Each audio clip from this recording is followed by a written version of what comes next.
قربانی کے جانور میں کسی کو شریک کرنا، اس کا کیا حکم ہے؟ چنانچہ کسی جانور کی خریداری کے وقت کسی کو شریک کرنے کی نیت کی یا نہیں کی، دونوں صورت میں اگر خریدار مالدار ہے تو دوسرے لوگوں کو شریک کر سکتا ہے۔ چنانچہ اس سلسلے میں فقہاء لکھتے ہیں فتاوی ہند میں ہے وَلَوْ اشْتَرَى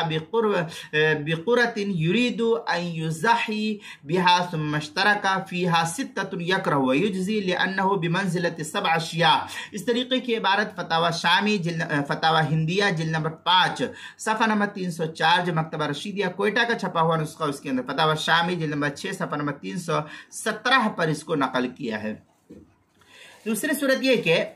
اگر خریدار مالدار نہیں بلکہ فقیر ہے تو پھر اس صورت میں اگر جانور خریدتے وقت کسی اور آدمی کو شریک کرنے کی نیت کی تھی تو دوسرے آدمی کو شریک کر سکتا ہے، اور اگر جانور خریدتے وقت کسی اور آدمی کو شریک کرنے کی نیت نہیں کی تھی تو پھر اس صورت میں خریدنے کے بعد کسی اور آدمی کو فقیر آدمی شریک نہیں کر سکتا ہے اس قربانی کے جانور میں۔ چنانچہ اس سلسلے میں فتاوی ہندیہ کے اندر ہے وَإِن كَانَ فَقِيرًا مُعْسِرًا فَقَدْ أَوْجَبَ بِالشِّرَاءِ فلا يجوز ان يشرك بها فيها وكذا لو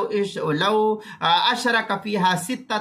بعد ما اوجبها۔ اس طریقے کی عبارت جو ہے فتاوی ہندیہ جلد نمبر 5 صفحہ نمبر 304 مکتبہ رشیدیہ کا جو چھپا ہوا نسخہ، اس کے اندر الباب الثامن فيما يتعلق بالشرك فتاوی شامی جلد نمبر 6 صفحہ نمبر 317 پر اس کو نقل کیا ہے۔ اسی طریقے سے قربانی کے مسائل کا انسائکلوپیڈیا، اس کے حروف تہجی شین شریک کرنا صفحہ نمبر 95 پر اس کو نقل کیا گیا ہے، وہاں بھی دیکھ سکتے ہیں۔